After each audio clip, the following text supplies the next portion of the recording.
Hello, sports card collectors and investors. I hope that everybody is doing very, very well. I'm coming to you on a Friday. Guys, we've made it to the weekend. I'm excited. I did just put a video out here recently about group breaks and kind of if they could be a good idea, a bad idea. Interested in your feedback there, so check that one out as well. It just probably will drop a few minutes before this one, maybe an hour or two before this one.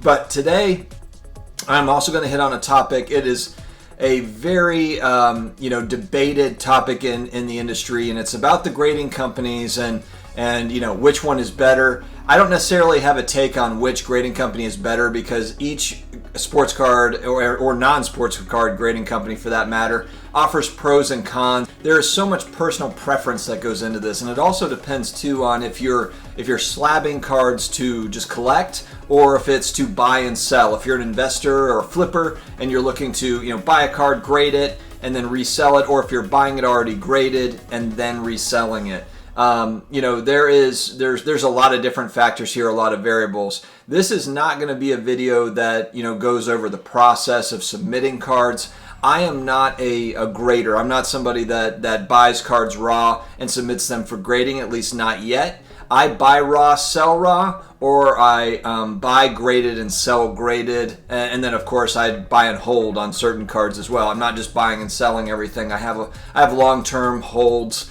in my collection that I've got as well. So it's kind of a mixed bag for me.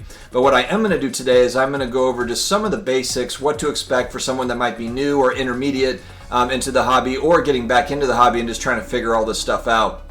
So I'm going to talk about 4 grading companies. So I'm going to add the new one. They're not talked about as much, but I think that they should be talked about because they could very well become a player and they're not a brand new company. We're going to start off talking about CGC.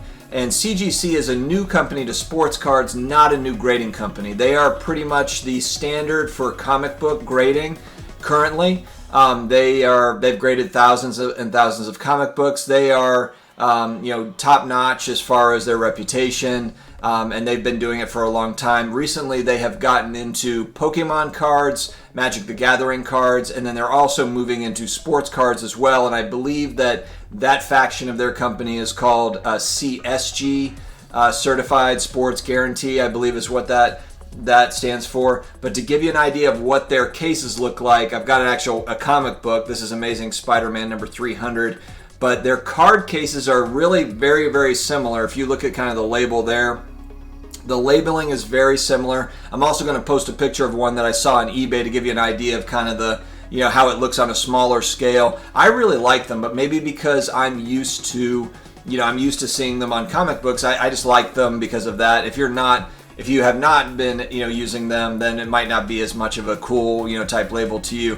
From what I've heard too and what I've seen, they are offering subgrades on their as an option as well, which some people really, really like subgrades, and I respect that. So that CGC is a newcomer to sports cards and non-sports cards, but not a newcomer into grading. They're very, very reputable and a company that I'm watching very closely because if they can get turnaround times right, if they can get earn a lot of respect in the hobby, they can, I think, make a little bit of a wave, at least compete with some of the larger companies. I'm going to now talk about the leader in sports card grading right now. They have a long-standing reputation as a good reputation, and it's PSA.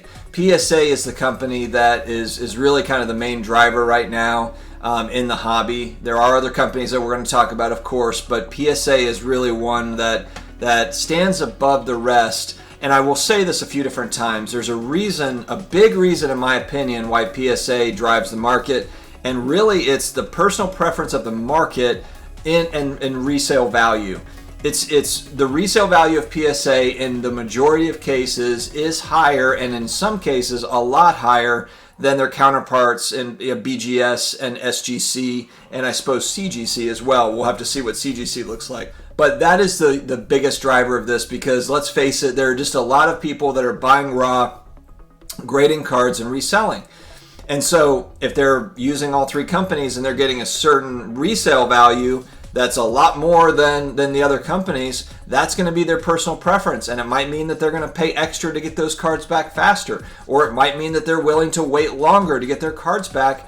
But the reason that drives that is resale value. Or if you're a collector and you just love the way that a PSA case looks and you're okay getting it back in 6 to 9 months, you're not in any sort of a hurry because you're just putting it in your collection, then PSA is for you. But what's really, really driving the market are buyers and sellers, flippers, sports card flippers, resellers that are driving that. And it's really up to the consumer. The consumer drives that demand. So if the consumer switches gears, there's I want to bring up too a longtime hobbyist that I respect a lot. He has his own channel as well, but he was talking about 7-8 years ago, there used to be at card shows on par almost as many SGC cards, graded cards for sale, as there were PSA cards for sale. We're talking 7, 8, 10 years ago, that was the case. And then slowly, kind of over time, PSA really started to dominate. And so now PSA dominates that market. But the point in me saying that is just because PSA is the preferred the preferred grading service right this second, that does not mean that in the future it will stay that way. It does not mean that. It might, and I'll have plenty of people in the comments tell me that PSA is king and PSA forever and et cetera, et cetera. And I'm not discounting PSA's service. I think that they offer a great service and they're an excellent grading company. That's not my point, but personal preference can change over time. There's some people that might just like the cases of other companies better, and if they're looking at it as, look, all of these companies are excellent grading companies, and it's just a matter of preference, and resale value maybe comes down, maybe it levels off a little bit, it evens out. That could change the dynamic of this thing dramatically. So to give you an idea of what PSA cases look like for those that are new to the hobby, this is a newer PSA case. It has kind of a hologram in the middle, and it also has kind of a, on the back you can see it's numbered like the old cases, but it's got a little bit more technology added to it. This is what an older case looks like. Sorry for the lighting here, it's not fantastic, but you can see it doesn't have that PSA kind of hologram in the middle there. It's a slightly different case. Now let's talk about BGS. BGS is Beckett Grading Services, and I've got a couple different options. They have, their casing for modern cards, and I believe that it's the same case. I don't think that so I'll show you kind of both. This is a modern card, ultra modern card, and this is BVG, which is Beckett Vintage Grading. So the Phil Simms is a 1980 Topps. It's a vintage card. Now, I guess my question is, because I don't grade cards, is, are they still putting out the BVGs if you're sending in vintage cards to them? Possibly, I'm not sure. I don't know if they now put those into these cases. If everything is in that newer case, I'm not sure. But what a lot of people like about BGS are the subgrades. They love the subgrades because PSA at this point doesn't offer subgrades as far as I'm aware. So for people that are really looking to kind of dig into the condition of a card, I want to know, how, and they break it down, centering, corners, edges, surface. So it'll really kind of tell you where they were looking and how they came to the decision on that grade. Whereas with PSA, it can be very, very difficult to tell the difference between a PSA 9 and a 10. It's very, very difficult sometimes. And there's a lot of, excellent hobbyists, a lot of collectors and investors that, they swear by their cards and they resend that thing 3 or 4 times because they're like, this is not a PSA 9, it's a 10. I can't figure out what's wrong with it, and they resubmit. Well, with the subgrades, at least with BGS, they're telling you what's wrong with it, essentially. And so a lot of collectors like it. And I personally, there's a lot of times where, the BGS 9.5 with the subgrades is a lot less expensive than the PSA 10. And I like those, I kind of like that value. If it's a card that I think looks great, it's got some great subgrades on it. Like this one in particular, this Luka Hoops rookie card. It's 9.5s across the board and the surface is a 10. Those are solid subgrades. You might get a 9 subgrade in there, which maybe you could say is kind of more along the lines of a PSA 9. But these 9.5s, if you get some solid subgrades on them, those are great cards, and you can get them at a discount from a PSA 10 in most cases. Not in every case, but in most cases. Next, let's talk about SGC. So unfortunately, I don't have handy an older SGC case, but I do have the Tux. The Tux is what they call this, and it's, I love their new cases. A lot of people are like, I don't really like these new cases. I really enjoy these new cases. This is an AD Jam Masters Blue Reactive, numbered out of 99. And you can see they go, there's SGC 9, there's 9.5, and there's 10.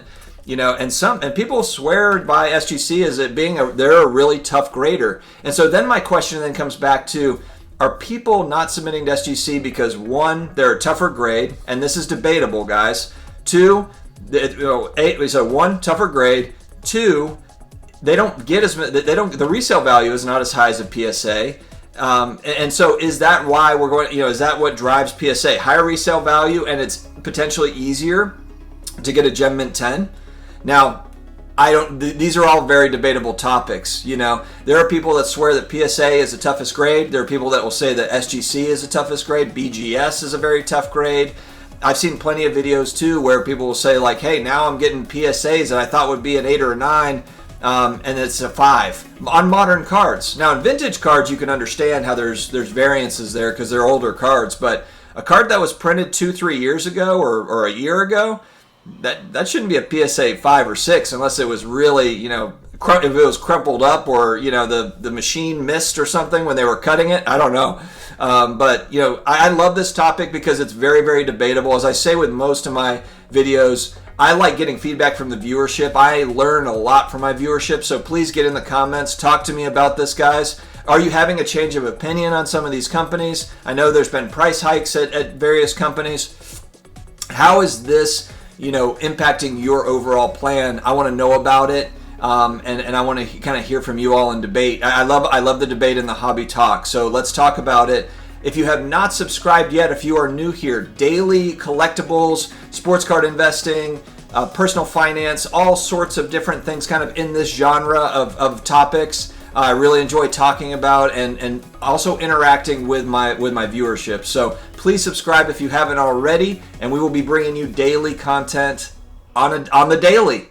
I'll talk to you again later, guys. Take care.